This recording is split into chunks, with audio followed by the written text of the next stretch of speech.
ஏழு ஐநூறு மேராண்டி வாயை தொடச்சிட்டு போ. கீருக்கு பை உள்ள வாயில் ஆக்கிட்டு என்னத்தை சொல்ல. ஐயோ ரெக்கார்ட் ஆகிட்டா. சரி ரைட்டு. ஏ நல்லா தொடச்சிக்கோ, பார்த்துக்கோ, தொடச்சிக்கோ. அதெல்லாம் தொழில் சுத்தமான பையன் தான் அது. சரி உங்கள்கிட்ட சொல்கிறதுக்கு என்ன, ரெக்கார்ட் ஆகிருச்சு. சரி போகிற பக்கம் சொல்லிட்டு போயிடுவோம். டெய்லி அதாவது அப்பைக்கப்போ வந்து கொடுக்கறது எப்போதும் வருவாப்பில். இந்த முறை தான் கொஞ்சம் தோடாங்கிறேன்.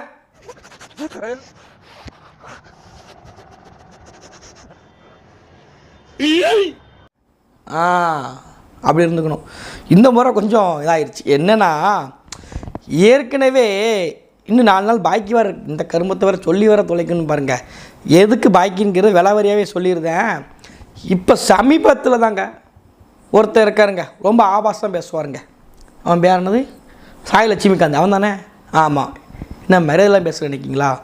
அதாவது திருக்குறள் ஒன்று சொல்லியிருக்கு, மகன் தந்தைக்கு மாற்றும் உதவி இவன் தந்தை என்னொன்றான் கொல் எனும் சொல். இந்த அப்பாவும் பையனையும் நீங்கள் இந்த முகத்தை பார்த்து ஜாடையை வச்சு கண்டுபிடிக்கிறது, ஏங்க உங்களை மாதிரியே உங்கள் பையன் இருக்காங்க அப்படி இதெல்லாம் வந்து முகத்தை பார்த்து கண்டுபிடிக்கிறது வந்து மற்றவங்களுக்கு. ஆர்எஸ் பாரதி இருக்காரு, அவருடைய மகனுக்கும் அவர் மகனுக்கும் முக ஒப்புனை விட பேச்சுவார்த்தை இருக்குது தெரியுமா? அவங்க அப்பா வந்து என்ன பேசுவார்னா, பம்பாயில் இருக்கிற ரெட் லைட் ஏரியா மாதிரி நடத்துறாங்க கம்பெனி. உங்களெல்லாம் ஜட்ஜ் ஆக்கினதே அங்கே பொட்ட பிச்சை. ஆதி திராவிட சமுதாயத்தை சார்ந்த ஒரு ஹைகோர்ட் ஜட்ஜாக இருந்தார் என்றால் அது திராவிட இயக்கம் போட்ட பிச்சை. கண்ட நாயெல்லாம் பிஏ படிச்சுட்டாங்க. இந்த இயக்கம் போட்ட பிச்சை வெளிப்படையாகவே நான் சொல்கிறேன். நாய் கூட பிஏ வாங்குற போட்ட ஆகி போச்சு நம்ம ஊரில். இந்த மாதிரி பேசக்கூடியவர் தான் நம்ம ஆர்எஸ் பாரதி. அதோட சற்றும் சலிக்காத ஒரு மறு உருவமாக தான் யார் இருக்கா, இந்த சாய் லட்சுமிகாந்த் என்கின்ற ஒருத்தன் இருக்கான். அவன் வந்து பத்திரிக்கையால் நடமாட விடக்கூடாது அப்படின்னு சொல்லி தெனாவட்டா பேசினவர் தான் பொதுத்தளத்தில் இந்த சாய் லட்சுமிகாந்த். மொத்த பேருமே இப்படி தான், சாதிய திமிரில், சாதிய ஆணவத்தில், நமக்கு பணம் இருக்குது, பொருளாதாரம் இருக்குது, நம்ம அப்பா பதவியில் இருக்கிறாரு அப்படின்ற என்ன வேணாலும் பேசக்கூடிய அயோக்கியம் தான் இந்த சாய் லட்சுமிகாந்த். அதுக்கு சற்றும் சலிக்காதவர் தான் இந்த அமைப்பு செயலர் ஆர்எஸ் பாரதி. பார்த்தீங்களா, அப்படி கணக்கச்சிதம் 10% பக்காவாக பொருந்தும். இப்போ இதற்கே 2 நாளைக்கு பாக்கி வச்சுட்டு போயிட்டான். 4 நாளைக்கு டீல் போட்டிருந்தான், 4 நாளைக்கு எப்படின்னு சொல்லியிருந்தான். திடீர்னு பார்த்து 2 நாள் ஆப்ஷன் ஆகிடுச்சு, கொஞ்சம் கேப் விடுங்கன்னா சரி ரைட்டுன்னு போன்னு விட்டா அதுக்குள்ளே ரகுபதி ஐயா வந்துட்டாப்புல அமைச்சர். அவர் வந்து ராமர் ஆட்சி நாங்கள் கொடுக்குற உடனே அங்கே அவர் ப்ரெஸ் மீட்டு கொடுக்கும்போதுங்க, ஏங்க நீங்கள் மைனரை தவறாக புரிஞ்சுக்கிறீங்க எல்லாருமே. அவருக்கு ப்ரெஸ் மீட்டு கொடுக்கும்போதே எனக்கு டேரெக்டாக மெசேஜ் பண்ணிட்டேன் வாட்ஸ்அப்பில், வந்துட்டு போயிடுது 2 நாளைக்கு என்னை வந்து யூடியூப்பில் பெருசாக பேசாதீங்க அப்படின்னு சொல்லிட்டான். அதுக்கு தான் இப்போ இன்னும் 3 நாள் பெண்டிங் இருக்குது. அதுக்குள்ளே யார் என்ன பேசுகிறாங்க தெரில. ஆனால் யார் பெற்ற பிள்ளைங்களோ யாரோ பேசுகிறதுக்கு இவங்க கடை தீர்த்துட்டு போகிறாங்க. சரி, 200 அடிமை வாங்கும்போது சந்தோஷமாக சுகமாக இருக்கலாம், குத்தும்போது அதாவது அதுக்கான பலனை வந்து அனுபவிச்சாகணும். அதுக்கான பலனை தான் நம்ம இந்த வீடியோவில் விலாவரியாக பார்க்க போகிறோம்.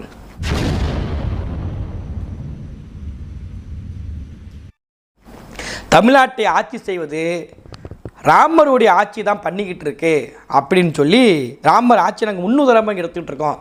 திராவிட மாடலுக்கான முன்னுதாரணமே பெரியார், அண்ணா, கருணாநிதி, இதற்கெல்லாம் முன்னோடியாக ராமர் இருந்திருக்காரு அப்படின்னு சொல்லி அமைச்சர், மதிப்பிற்குரிய திமுகவில் இருக்கக்கூடிய ஒரு ஒன்றியமோ இல்லை ஒரு வட்டமோ இல்லை ஒரு மாவட்டமோ கிடையாது, ஒரு மூத்த அமைச்சர், மூத்த உடன்பிறப்பு, மூத்த உறுப்பினே சொல்லலாம், அவர் சொல்லியிருக்காரு நாங்கள் ராமருடைய ஆட்சியை தான் கொடுத்துட்ருக்கோன்னு சொல்லியிருக்காரு. எங்களுடைய திராவிட மாடலுக்கு பொருத்தமான ஒன்றாக இருக்கின்ற காரணத்தாலே தான் ராமனை இன்றைக்கு திராவிட மாடல் ஆட்சியினுடைய முன்னோடியாக இன்றைக்கு நாங்கள் கொண்டு வருகிறோம்.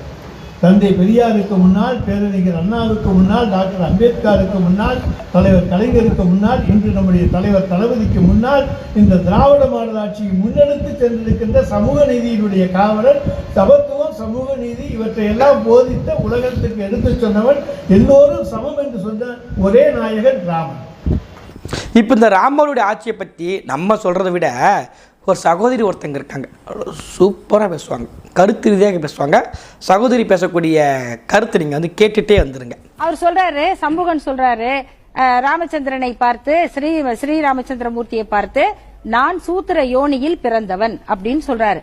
அப்படியானால் உம்மை கொல்ல வேண்டியது என் கடமைன்னு சொல்லி பளபளக்கும் வாளால் ஸ்ரீராமச்சந்திரமூர்த்தி அவருடைய தலையை வெட்டினார். வெட்டிய உடனே மேலோகத்துல இருக்கிற அந்த தேவர்கள்லாம் வந்து பூமாரி பொழிந்தனர். தைல கொப்பரையில் அங்க போடப்பட்ட அந்த பார்ப்பன சிறுவனின் சடலம் உயிர் கொண்டு எழுந்து விட்டது. இப்போ இந்த கருத்து வந்து நான் சொல்லலைங்க, சகோதரி தான் சொல்கிறாங்க. எனக்கு உண்மையிலேயே அமைச்சர் ரகுபதி அவர்கள் சொன்னதை 100க்கு 100 வழிமுறைகின்றேன். கண்டிப்பான முறையில் அது சரியாக தான் சொல்லியிருக்காரு. எப்படி அந்த அம்மையார் சொன்னாங்க தெரியுமா, ராமர் அவர்கள் சம்புகனை தலையை வெட்டினார், சூத்திர நீ எப்படி நீ வந்து தியானம் பண்ணுவ அப்படின்னு சொல்லி சூத்திர அவர்களை தலையை ராமர் வெட்டினாரோ அதே மாதிரி இங்கே ஒப்பிட்டு பார்க்கும்போது 10 பொருத்தம் இல்லைங்க, 10க்கு உட்காம 12 விழுந்துருச்சு.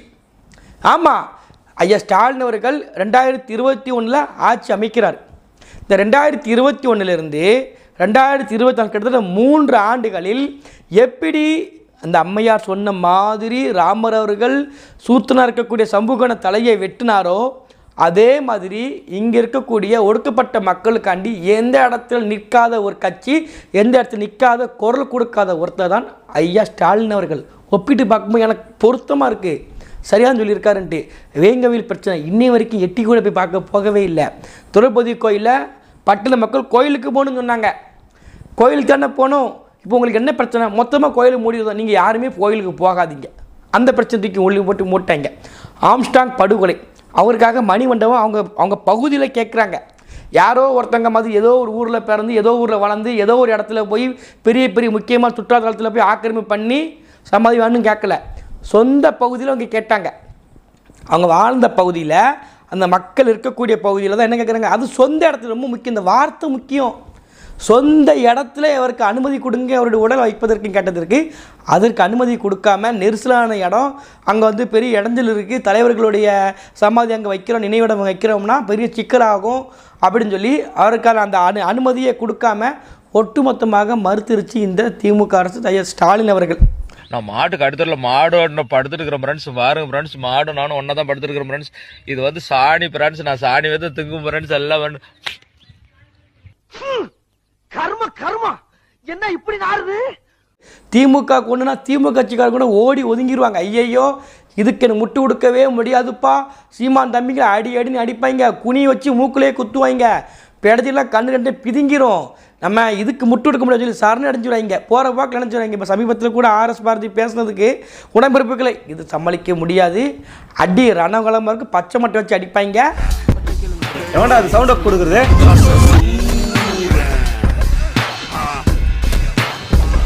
முதுகு தேஞ்சி போயிடும். உடனே நீங்கள் அப்படி பேசியிருக்க கூடாதுங்க, அப்படி பல்லுப்படாமல் பண்ணிட்டு போயிட்டாங்க. அந்த அளவுக்கு உடன்பிறப்புகள் சரணடைஞ்சுடுவாங்க நம்ம தம்பிகளுக்கிட்ட. ஆனால் அதுக்கும் ஒரு முட்டு கொடுப்பாருங்க எங்கள் அண்ணன் திருமாதான். திமுக தெளித்தனி இருக்காரா, திமுகவுடைய ஒரு கொள்கை பரப்பு செயலாளர் கூட இருக்க மாட்டார். அப்படி பேசக்கூடியதான் அண்ணன் திருமாவளவர்கள். அவர் என்ன கேட்டார், 2 சீட்டு, அது பொது தொகுதி, இங்கே இருக்கக்கூடிய நம்மளாம் சொன்னோம். அண்ணன் பட்டியலில் போகிறாரு, நாங்கள் வந்து 4 தொகுதி 6 தொகுதி சட்டமன்றத்தில், அதில் நாங்கள் வந்து 2 தொகுதி வந்து 4 தொகுதி கிட்டத்தட்ட நாங்கள் வந்து தனி தொகுதியில் இல்லாமல் பொது நின்றுருக்கோம், நாங்கள் வெற்றி பெற்றிருக்கோம் அப்படிலாம் சொல்கிறாரு.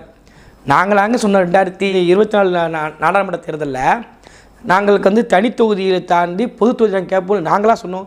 நீங்கள் தானே சொன்னீங்க 2 தொகுதியில் நீங்கள் வந்து தனி தொகுதிகள் கொடுக்குறீங்க, பொது தொகுதி கொடுக்குன்னு சொல்லி அவர் தானே சொன்னார் ப்ரெஸ் மீட்டில். அப்போ அதை அடிப்படையில் ஏன் கொடுக்கன்னு சொல்லி கேள்விக்கிறாங்க. திமுகவுக்கு ஒரு பிரச்சனை முட்டு கொடுக்கக்கூடிய விசிகாவையே கண்டுக்கிடலை. இல்லை எந்த இடத்துல திமுக கட்சி இந்த பாதிக்கப்பட்ட மக்களுக்காண்டி ஒடுக்கப்பட்ட மக்களுக்காண்டி எங்கே நின்றுருக்கு, இந்த சட்டமன்ற கூட்டத்தொடரிலே சொல்கிறாங்க. ஆணவ படுகொலைக்கு எதிராக ஒரு தனி சட்டம் கொண்டு வாங்கன்னு சொல்கிறாங்க. கொண்டு வர மாட்டேன்னு சொல்கிறாரு, கொண்டு வர மாட்டேன் அப்படிங்கார். அப்படி இந்த அளவிற்கு தொடர்ச்சியாக தமிழ்நாட்டில் ஐயா அந்த அம்மையார் சொன்னது தாங்க திரும்பியும் சொல்கிறேன், நான் சொல்லலை. ஸ்ரீராமச்சந்திரமூர்த்தியை பார்த்து நான் சூத்திர யோனியில் பிறந்தவன் அப்படின்னு சொல்றாரு. அப்படியானால் உம்மை கொல்ல வேண்டியது என் கடமைன்னு சொல்லி பளபளக்கும் வாளால் ஸ்ரீராமச்சந்திரமூர்த்தி அவருடைய தலையை வெட்டினார். ராமரை பற்றி தப்பாக பேசினா யோகி கூட விட்டுருவார், எங்கள் ஐயா ஸ்டாலின் விட மாட்டேன், எனக்கு தெரியுங்களா, அவர் தன்னுடைய சங்கீதத்தை ப்ரூவ் பண்ணுவது சாரி அப்படியே சொன்ன சரிட்டு அவருடைய அந்த விசுவாசத்தை காட்டுவதற்கு பாருங்கள், கடவுளை ஒன்றா பேசி இணைச்சி பேசிட்டாங்க, கடவுளை தப்பாக பேசிட்டாங்க, மத ஒற்றுமைக்கு எதிராக பேசிட்டாங்க அப்படின்னு சொல்லி வழக்கப்பட்டாலும் போட்டுருவாங்க. விசுவாசமான ஆட்கள் தெரியுங்களா, என்றைக்குமே எதிரி கூட விட்டுருவான் பொழைச்சி போன்ட்டு. இந்த எதிரிக்கு விசுவாசமாக இருப்பான் தெரியுமா ஒருத்தன், எடுப்படி மாணிக்க. அவன் என்ன பண்ணும், விசுவாசம் காட்டுறதுக்காண்டி என்ன நீ நினச்சி எங்கள் ஐயாவை நீ எதிர்ப்பியா, எங்கள் ஐயாவை நீ பேசுவியா அப்படின்னு சொல்லி என்ன பண்ணுவான், அந்த எடுப்புட சவுண்டு கொடுத்துட்டு இருப்பான். அந்த மாதிரி நீங்கள் அதோட கம்பேர் பண்ணி பேசாதீங்க. ஐயா ஸ்டாலின் அவர்கள் உண்மையான விசுவாசி. அவர் வந்து அதை தாண்டி என்னது, அவர் முகத்துக்குள்ளே தான் இங்கே வந்து நம்ம திராவிடன் பேசிகிட்டு இருப்பார். அதை அப்படி வெளியே எடுத்துகிட்டு பார்த்துட்டோம்னா வீட்டுக்கு போகலாம், சாமி பாடம் இருக்கும், கேட்டால் தனிப்பட்ட உரிமைம்பாங்க. அங்கே செஞ்சி மேஸ்தான் ராமர் கோயிலுக்கு கெட்டுவதற்கு இங்கே செங்கல் அனுப்புவார், கேட்டால் தனிப்பட்ட உரிமைம்பாங்க. அப்போ ராமர் கோயிலுக்கு ரகுபதியை போவா கேட்டால் கண்டிப்பாக போவார் அப்படி சொல்லி ரகுபதி அவர்கள் பேசுவார். மோடியுடைய பேச்சு எல்லா கோயில்களும் தொடர்ச்சியாக பரப்பப்படும். இப்படி பல இடங்களில் ஐயா வந்து விசுவாசமாக நேரடியாக இருந்திருக்காரு. சும்மா மேடைக்கு பேசும்போது ஒரு கோர்வை வேணும்ல, கோர்வே பேசணும், அதுக்காண்டி அப்படி பேசுவாங்களே தவிர மற்றபடி ரகுபதி ஐயா சொன்னது வந்து நான் வழிமுறை சட்டம் படித்தவரில் சும்மா பேசுவாரா, கட்சியில் ஒரு மூத்த உடன்பிறப்பு போகிற பக்கம் சொல்லிட்டு போகக்கூடிய விஷயமாங்க. அதெல்லாம் பிளட்டில் ஊறினா தான் சொல்ல முடியும்.